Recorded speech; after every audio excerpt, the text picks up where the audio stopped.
Part A. In this part of the test, you'll hear two different extracts. In each extract, a health professional is talking to a patient. For questions 1 to 24, complete the notes with information you hear. Now look at the notes for extract 1.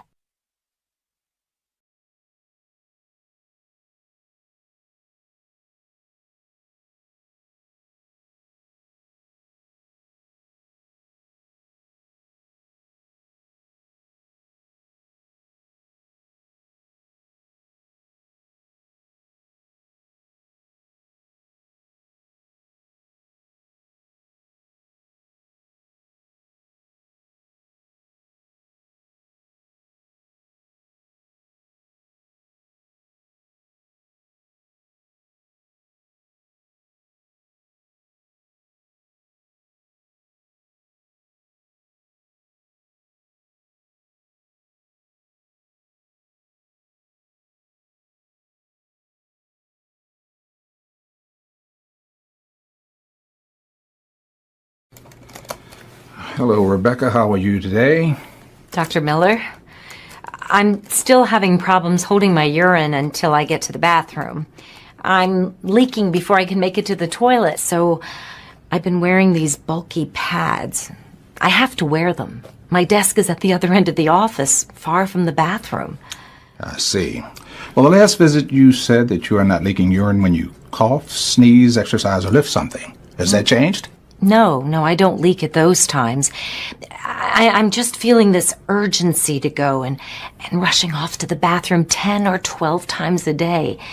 It's a nuisance because I'm so busy at work these days. Well, we've ruled out bladder infection and other bladder problems. It seems that you have a type of urinary incontinence called urge incontinence. It affects women across all age groups. Likely the muscles that you use to hold your urine are weak. Well, the good news is that there are treatments that work to help you to become continent. Continent? Continent, being able to hold your urine until you go to the bathroom. And even if you aren't continent 100% of the time, treatment can mean fewer times when you leak urine by accident. That would be nice. How is this treated? Well, there are quite a few non-surgical treatments for urge incontinence. Some lifestyle or non-drug treatments include bladder training or a medical device called percutaneous tibial nerve stimulation. Then there are medications. There are a lot of choices. Could you go over the options? Sure. With the bladder training, you hold your urine for longer and longer amounts of time. I see. With nerve stimulation, a thin needle is inserted near your ankle. Pulses of electricity stimulate the nerves in your leg that connect to the nerves that control your bladder muscles.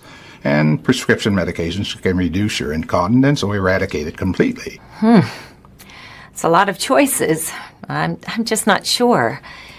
What do you think I should do, Doctor? Rebecca, people with urge incontinence get results from all the treatments I just mentioned.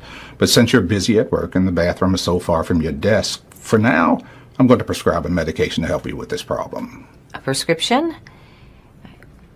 Well, I guess I could give that a try. Now, I want to see you back here in about a month. Call me sooner if you're experiencing side effects from the medicines or finding that you want to do something else. I think we can get this thing worked out for you.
hello, I'm Julian, one of the nurse practitioners here.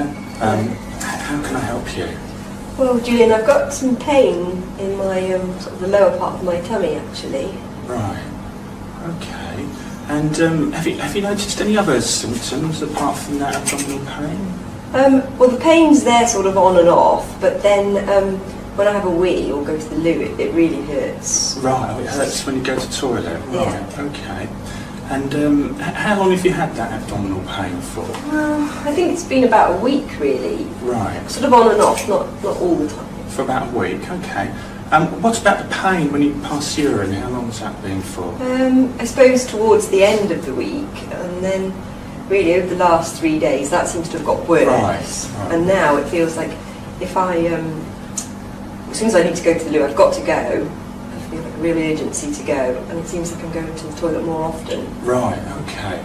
So some pain passing you in the last 3 days, and then more recently you've had to go to the toilet more often, Yeah. and you feel like you've got to go all the time. Yeah. And in the night I now have to wake up and go to the loo. Right, you have to get up at night as well, okay. All right. Have you had any problems like this before, any this type of urinary problems? I suppose I had something sort of similar, yeah, about 2 years ago actually. Right.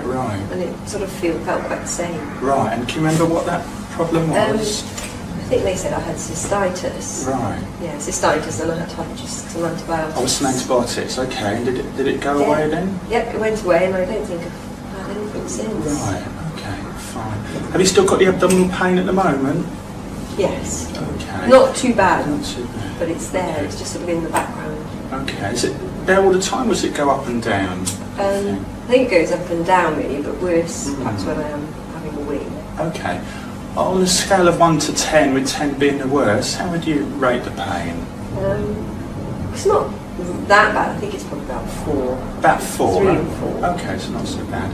Okay. Have you taken any medicines at all for this problem?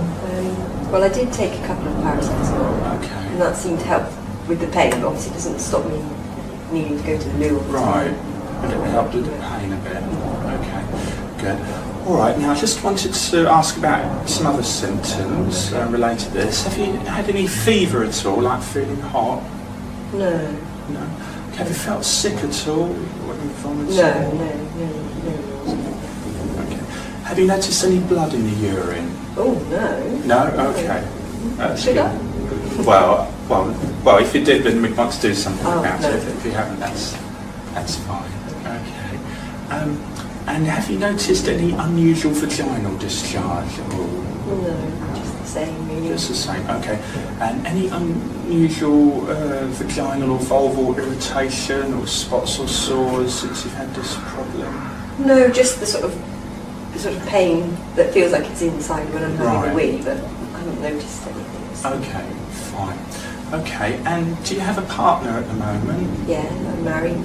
Been married 5 years nearly. 5 years, okay. Right. When did you last have a sexual health screen? I think it was, before we started going out with each other, so as we were going out, it's probably about 6, 7 years ago. Right, okay. All right, fine. And I need to ask this question in relation to possibility of sexually transmitted infections, but have you had any other sexual contacts No, recently? I haven't. No. Okay. Oh, Well- maybe my husband has. Okay. Well, we're just checking to see if there's any risk for sexually I don't transmitted think so. infections. Okay, that's fine. And I just need to ask about your period as well. When was the first day of your last period? What day is it today? About 2 weeks ago. 2 weeks ago. Okay, was that as normal, do you think? Normal. Okay. Do you No think there's problem. any risk of pregnancy? No, because I have an implant. Right, okay. Fine, okay. That's all right.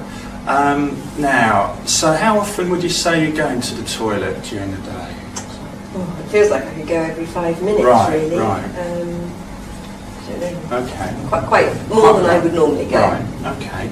And have you been able to go to work, or you've had to take time off? Well, since it's now feeling like I might wet myself if I don't get to the loo Right. quick enough, I've taken the last two days off. Right. just because I work in a really busy office and I can't bear the thought of that happening at work. Okay, fine, all right.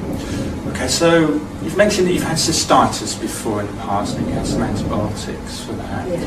I just want to ask about some past medical history problems. Have you any other illnesses or operations in the past that I should know about? No, nothing really. I've always been really healthy. I mean, Okay. I had this sort of cystitis thing 2 or 3 years ago. But other than that, no. All right, fine. Okay, so I just wanted to ask about medicines as well. You mentioned that you're taking paracetamol Yes. for this problem and that you've got an implant as well. Do you take any other medicines? No, I mean, sometimes I might take ibuprofen if I needed to, Right. but nothing regularly. Okay, No. fine. And are you allergic to any medicines No. you're aware of? No, No. Okay. not that I found out. Fine. And what sort of job is it you do? Well, I work in an office, but I'm just a secretary. Right, you're secretary in an office. Okay. Mhm. And you're married? Yeah. Have you got any children? No. No. Okay. All right. And just thinking about your weekly alcohol intake, how much do you think you would drink normally? Not very much really. Probably a couple of glasses a week. Right. Sort of just depending on what's going on, but most weeks probably minimal. Right. Okay. Okay. Good. And what about smoking? Well, I've been really good. I Yes. used to smoke. Oh, okay, yes. I think 3 years ago now I stopped and I haven't smoked Right. since. Okay. Oh, that's good. That's good. Well done. Okay. And what about exercise? You take any exercise? On a Monday night after work I go swimming. Yes. And I do walk my dog sort of Right. 2-3 times a Okay. day. Yes, that's good. But nothing else. Really. All right. That sounds okay. All right. And have you had any travel anywhere recently, say outside of the No. UK? We're going in a couple of months, but we did actually go. I think our last holiday we just went to Ibiza last summer. Okay. Fine. So nowhere exotic, really. Training. Okay. And what were you thinking this problem might be? Did you have any Well, thoughts? It seems very similar to what I had a couple of years ago, really. So I think maybe I've got cystitis or a urine infection. Oh, right. Okay. Yes, it does sound a bit like that, doesn't it? Yes. Okay. And what were you thinking to do about the problem today? Well, as it worked so well before when I had the antibiotics, I thought maybe I should have some antibiotics because it doesn't seem to be getting better. Yes. It's Yes. getting worse, really. Okay. Fine. All right. Okay. Well, I think that's the end of my questions I want to ask you. So that was the end of my history taking station. So I'm just going to switch the video recorder off.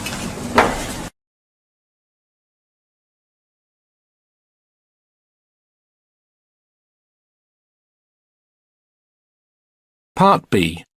In this part of the test, you'll hear 6 different extracts. In each extract, you'll hear people talking in a different healthcare setting. For questions 25 to 30, choose the answer A, B, or C, which fits best according to what you hear.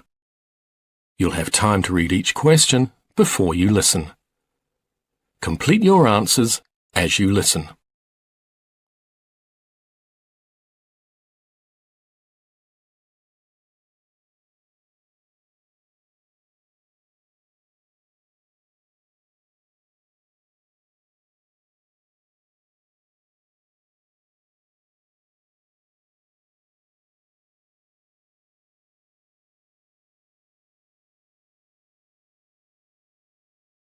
Anne Greenall is undergoing an asthma screening, interacting with a respiratory therapist despite the fact she can't hear a thing. She doesn't have to. A translator is bridging the gap.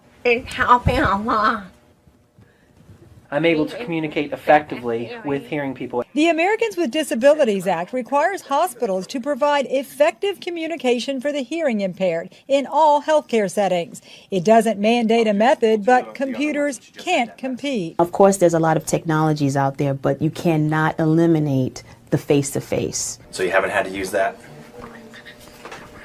No, I haven't used it. It sets the patient at ease, and it sets the patient care provider at ease, because Lee Memorial Patient Care Team really wants to make sure that the patient leaves fully understanding their care. Communication being a two-way street, the translating works both ways, giving health information to the patient but also getting feedback in return. In that way, doctors and health professionals can hear the patient's questions and concerns. We consider all the people that we work with are deaf consumers. So not only when we come into a situation, hearing people are also people that we're interpreting for. Anne is all smiles at the end of her appointment. A potentially stressful situation is translated to a pleasant experience.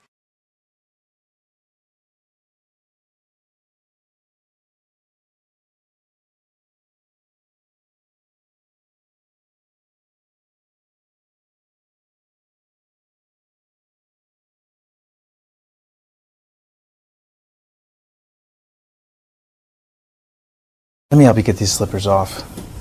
You did a great job on that walk. You sure did, Ms. Adams. How are you feeling? Well, I'm kind of glad it's over. It will get easier, won't it? Oh, it will, hon. It will. That's what we're working towards. So if you both look at the board here, it's spelled out. Mr. Adams, I'm really glad that you're able to be here when we're walking with your wife, because I think it's going to give you a better sense of what to expect once you're home and how her recovery is progressing. Oh, it certainly will. Now, we gave her the pain medication an hour before she walked so that she would feel comfortable. Then, as you saw, when we got her out of bed, we had her sit on the edge of the bed to make sure she wasn't dizzy from the medications. Then we had her stand for a minute to make sure she was okay before she started walking. That's going to be important to continue once you're at home. Uh-huh. And we also talked about how it's important for Ms. Adams to get all of her medications on time at home. She's on a blood thinner to prevent blood clots, and walking also keeps her blood circulating and will prevent clotting as well. Yeah, I really like that little calendar you showed me that has all the times charted out. But, you know, I'm not sure either one of us is clear on the dose of each medicine. He's right about that. I'm really glad you told me this. This is exactly the kind of information I need to know. I'll go over the doses now, and we'll review them again when Ms. Adams is discharged. Plus, I have some printed materials to give you when you go home as well. Thanks. That'll be really helpful.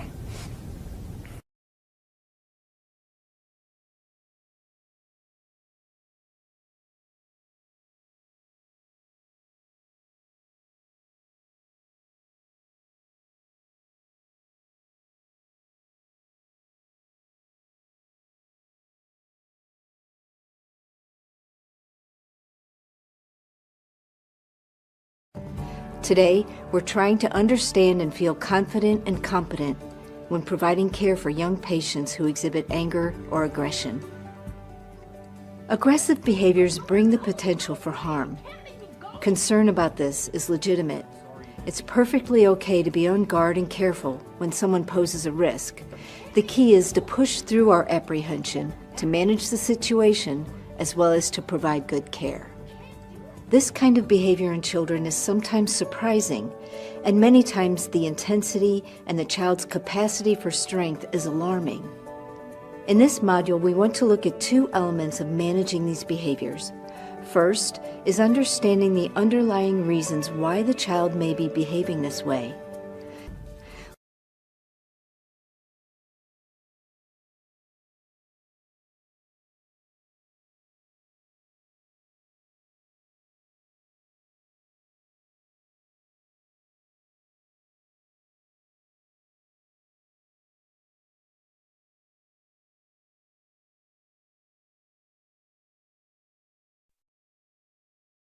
Hello, how may I help you?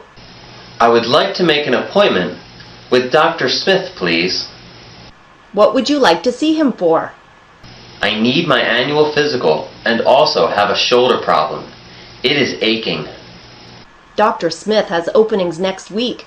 Are you free on Monday or Tuesday? I am free on Tuesday afternoon. We will schedule you for next week, Tuesday at 3 p.m.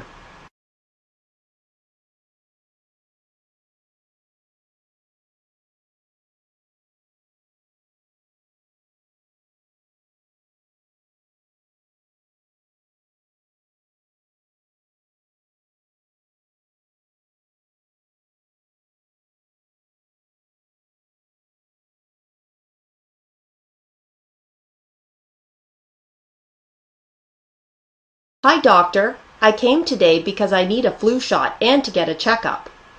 Okay. Have you had a flu shot in the past year? No, not in the last few years. My knee hurts as well. I have been running a lot more and think it is injured. When did the pain start, and does it still hurt now?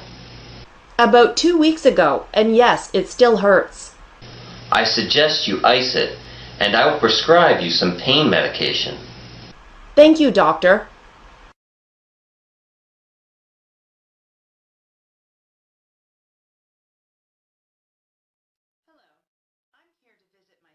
What is your sister's name? Her name is Antoinette Simmons. She is going to have a baby. Oh, congratulations. Yes, I see here Miss Simmons is in the maternity ward. Do you need directions? Hello, I'm here to visit my sister. What is your sister's name? Her name is Antoinette Simmons. She is going to have a baby. Oh, congratulations. Yes, I see here Miss Simmons is in the maternity ward. Do you need directions? Yes, please. She is in the East Wing. Take this elevator to the 3rd floor and walk down the hall, then make a right turn. She is in room 304.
Part C. In this part of the test, you'll hear 2 different extracts. In each extract, you'll hear health professionals talking about aspects of their work. For questions 31 to 42, choose the answer A, B, or C, which fits best according to what you hear. Complete your answers as you listen. Now look at extract 1.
The way that we teach clinical history taking at Warwick Medical School is to use the 4 frames. And the 4 frames are a logical way to take a comprehensive history and not miss anything out at all. So the first frame is a presenting complaint and the history of presenting complaint and the systems review and the red flags.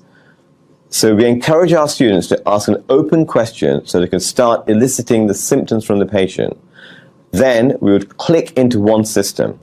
What I mean by that is that if somebody has chest pain, for example, then you would clearly need to ask about all the cardiac symptoms once you've got a lot of detail about the patient's pain using a mnemonic such as SQUITAS, which is site, quality, intensity, timing, aggravating factors, relieving factors, and associated symptoms. I think then it's very important to ask about other systems So we would do a systems review and then finish off by recapping the red flags. That is, for example, blood anywhere, lumps and bumps anywhere, weight loss, change in appetite, change in bowel habit. The next frame could be the past medical history. We'd ask about operations, any other significant serious conditions. They would ask about the drugs, because they would often be related to the past medical history. And they would ask about over-the-counter drugs as well, and also check on recreational drugs. We would then move on to check allergies and food intolerances. With respect to allergies, it's very important to ascertain whether the patient has any allergies such as to penicillin and what the nature of that allergy or reaction is. The third frame is a social history. So we'd explore the patient's social history. We'd find out how these patient's symptoms and conditions are impacting on the patient's life and occupation. We'd also need to inquire about smoking, alcohol, home circumstances as well, and occupational factors. We would also then need to move on to the family history, particularly in relation to the presenting complaint and other serious conditions that could run in the family, such as cardiovascular disease, hypertension, or diabetes, or even asthma. The final frame is to explore the patient's values. Why is the patient worried about their condition? So there we would need to explore the patient's ideas about what they think is going on, what concerns them most, and also to ask them about their expectations of how we can best help the patient. Then there should be an opportunity at the end to let the patient ask you further questions, but also if there's any bits of information that they would like to give you. Then usually at the end, it's a good idea to recap the main features of the history back to the patient, just to check that you've got all the main facts. And then you could move on to a discussion about the management, which would include an explanation of what's going on, investigations, and follow-up.